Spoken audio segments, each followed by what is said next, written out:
Rieccoci, avete visto dunque il filmato che riguardava la Basilica, la parte interna della Basilica, dalla tomba di Sant'Antonio, tutto quello che avete visto, e vi ricordo che domani dalle 19 alle 21 proporremo tutte e quattro le quattro puntate della Basilica, dalla parte del manufatto e dalla parte religiosa, con Padre Giuliano, che ringrazio perché è stato straordinario nel spiegare questo manufatto, e da Padre Paolo che ci ha spiegato invece la parte religiosa. Grazie davvero a tutte e due, e grazie anche a Oliviero Svanera che ci ha permesso il tutto. Lui è il rettore della Basilica. Dunque grazie, perché davvero abbiamo fatto un servizio per i cittadini davvero straordinario, perché ha avuto un successo strepitoso. Sono contento anche perché i due frati che tu hai citato, assieme ad altri frati, fanno un bel servizio per coloro che vengono alla Basilica e chiedono attraverso l'ufficio informazioni di poter, ecco, avere una guida, e sono molti in questo tempo. Lo sa Padre Svanera cosa mi ha impressionato? Le faccio un esempio su Padre Giuliano, che nonostante non essendo giovanissimo, insomma, ha una voglia di spiegartelo, ci mette un amore, lo fa con una passione, perché non credo che guadagni i soldi solo per fare questo. Lui lo fa con un amore, con una passione che va al di là di ogni limite, davvero.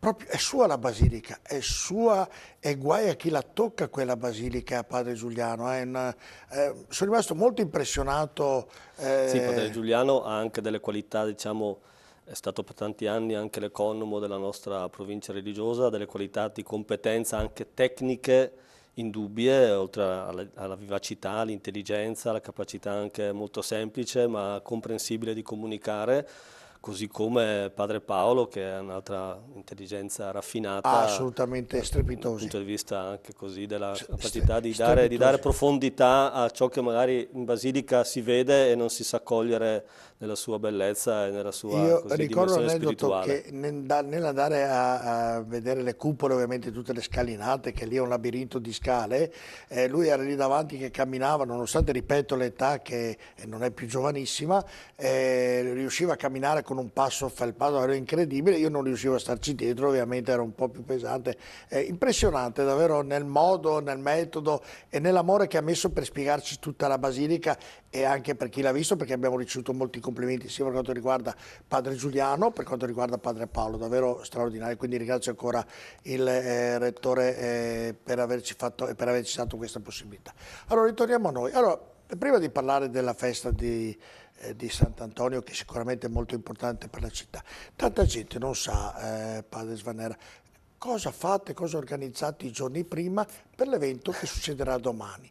E io sono un curioso, lei mi conosce, cosa fate? Ecco, domani è il santo, mi racconti la preparazione di oggi, di domani, in virtù della festa, che è una festa ovviamente che coinvolge tutta la città, tutta l'Europa e tantissimi fedeli. Beh, i preparativi sono tanti e diciamo che non è che si aspetta l'ultimo giorno per preparare, si comincia già anche solo, ed è interessante anche solo il fatto che arrivi la statua in Basilica, quella statua che si vede entrando subito a sinistra, è una statua grandiosa che poi viene portata in processione. Portarla in Basilica comporta tutta una serie di attenzioni e di percorsi. Poi c'è tutto il tema della tredicina, che per noi dal punto di vista religioso è l'aspetto più significativo, cioè tutto il Triveneto che converge giorno dopo giorno con delle personalità anche significative. Avere, a parte i vescovi del Triveneto, ma abbiamo avuto, ecco, domenica sera anche il presidente della Conferenza Episcopale Italiana, ecco, il cardinal Gualtiero Bassetti, l'arcivescovo di Bologna, per stabilire questo legame tra Padova e Bologna, dove Sant'Antonio è stato per quasi 2 anni. Ecco, noi diciamo di Padova conosciamo la presenza del santo qui, ma il santo ha una diffusione anche nelle città qui. E quindi dal punto di vista religioso, dal punto di vista spirituale, questo è soprattutto il nostro impegno. Penso alle confessioni, noi abbiamo più confessori in questi giorni impegnati. Poi certo ti capita che come giovedì che avremo quasi 60 concelebranti che vengono da Assisi col capitolo del generale assieme al nostro ministro generale neoeletto, e questo comporta tutta una distribuzione sul presbiterio nuova, bisogna inventarsi. Ecco, però lì fate delle prove, cioè siccome nulla è dato al caso, è tutto perfetto, tutto preciso, chi assiste alla processione, alla messa, alle comunioni, È vero, tutti e sì, sì. ognuno hanno il proprio compito. Ecco, ma che preparazione fate? Perché ognuno lì vede bello, è devoto, fa la parte ovviamente religiosa, però voi dovete preparare tutto quello che Certo. riguarda la parte dal coro, che è uno dei cori più importanti ovviamente d'Italia. Cioè, ecco, come fate delle prove? Mi racconti C'è, un attimino i giorni prima, oggi, certo. domani, ieri, cioè cosa avete fatto? Allora, ci sono, diciamo così, 2, 3, 4 commissioni deputate un po' alla organizzazione, quindi c'è. Mi scusi padre, in quanti lavorate praticamente dietro a questa festa del Santo? Quanti tutti i frati Beh, ma arrivano anche, avete anche rinforzi, uso questo sì, termine magari certo. improprio, avete chi vi dà una mano? In quanti siete che coordinate e organizzate questo evento per quanto riguarda la festa di Sant'Antonio? Allora, in questi casi tutti i frati sono coinvolti, chi per un modo, chi per un altro. Quindi noi siamo in comunità attualmente 51 frati e tutti hanno il loro compito. Abbiamo certamente anche un gruppo di laici, di volontari che a vario titolo, ecco, così sono di aiuto, oltre anche al personale della Basilica, ecco, stipendiato dalla Delegazione Pontificia. Quindi abbiamo delle risorse umane e stavo accennando al fatto che ci raduniamo per preparare la processione, c'è un gruppo deputato a studiare la processione, per preparare il presbiterio, la celebrazione della messa, la presenza dei vescovi, eccetera, c'è un gruppo deputato a questo. Per studiare tutti gli aspetti più tecnici, l'illuminazione, le sedie, eccetera, con i custodi, c'è un frate che segue e che accompagna questi momenti. Quindi c'è ecco, tutta una serie di attenzioni con le persone Sì, ma fate incaricate, prove il giorno certo, prima? certo, e c'è Ah, per cioè, esempio il cerimoniere, il nostro caro padre ecco, Vincenzo, che con gli accoliti, col gruppo degli accoliti e anche con il gruppo dei laici che danno una mano, ha studiato, stavo accennando prima, il fatto che in presbiterio avremo probabilmente 80-90 sacerdoti, sì, questo poi tutte le autorità ovviamente che sono nei banchi, quindi anche lì bisogna capire, c'è tutta una sistemazione per quanto riguarda gli inviti, chi viene, chi non viene, autorità civili, militari, religiose, le varie associazioni, i vari gruppi. Quello che esiste poi è un bel lavoro. è Ecco, sicuramente. e in questi giorni, padre Svanella, c'è tensione, c'è animosità tra di voi? Cioè, di solito nel lavoro, quando c'è un evento importante dove tutti ci tengono a far bella figura, ovviamente c'è anche la tensione che funzioni tutto bene. Oppure ormai siete talmente abituati che c'è un modo di lavorare che vi dà una tranquillità, che tutto va ormai. Allora c'è il vantaggio della tradizione. La tradizione è un grande apporto alla serenità, perché a volte si dice si è sempre fatto così e questo è un detto un po' che sembrerebbe sminuire un po' l'innovazione, la volontà di novità che ci appartiene un po' tutti in questi tempi di progressivo, di cambiamento, di politica del cambiamento. Ecco, noi abbiamo una tradizione e questa ci dà sicurezza, cioè per esempio il gruppo degli amici di Sant'Antonio che curano le macchine della processione, uno non ci pensa, ma si rende conto che si sente tutto a partire dalla Via del Santo piuttosto che per via Roma, cioè, l'ascolto è impeccabile, c'è un gruppo di persone che si dedica a questo. E si trova e fa e studia, ti manda la cartina dove è posizionata l'auto, dove deve andare, chi la deve guidare, come deve essere messo l'altoparlante e questo lo fanno con passione No, ma lei da sta anni. raccontando come, però io ho solo l'idea che c'è un bel lavoro dietro, Lei me lo Certo, racconta in no, una maniera io con una tranquillità, padre, ma lei invece c'è un bel lavoro, cioè non è però, mica. però io so che queste persone sono affidabili e mi daranno sicurezza. Il caos che c'è attorno alla tomba, lo si può immaginare, però c'è un gruppo di persone deputate a questo.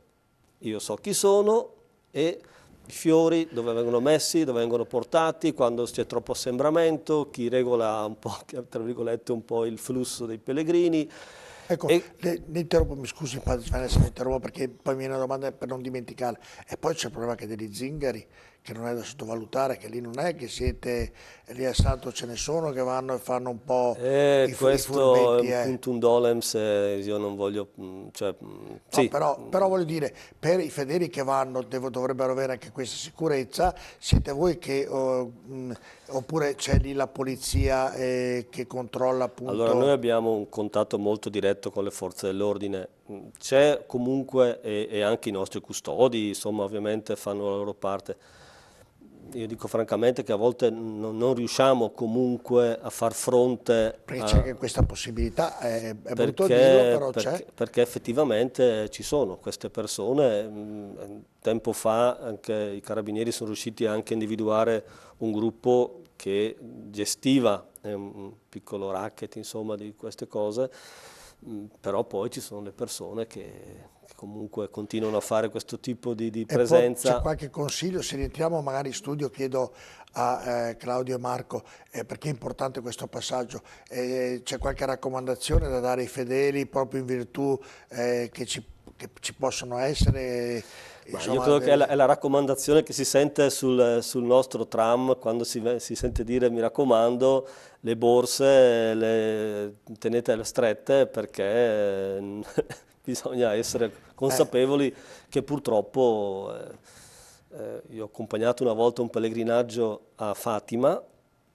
e delle persone sono state borseggiate lungo la processione serale che c'era a Fatima. Pensi lei?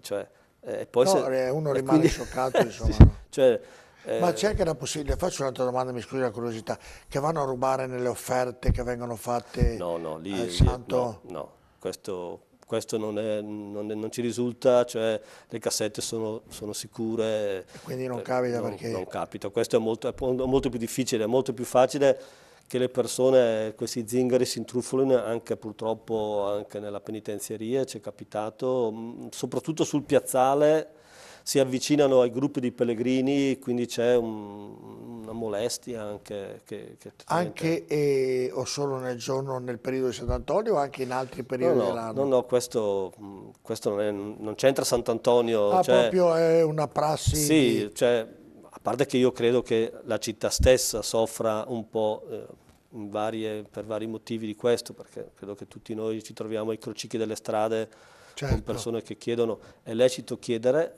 perché è lecito chiedere, però bisognerebbe capire come anche un po' difendersi. Di recente, ma insomma sono anche fatti di cronaca, c'era qualcuno che davanti alla Basilica raccoglieva per una fantomatica, per un fantomatico centro per disabili e raccoglieva firme e chiedeva denari, poi c'è sempre la persona ingenua Ah, che a un certo certo. punto... Poi quando è ora di andare nel religioso c'è il soggetto che è più debole di un altro e magari... Sì, ma poi ci sono anche delle tecniche molto semplici, queste persone che incontrano la persona dicono ma come lei va in chiesa e non mi dà niente?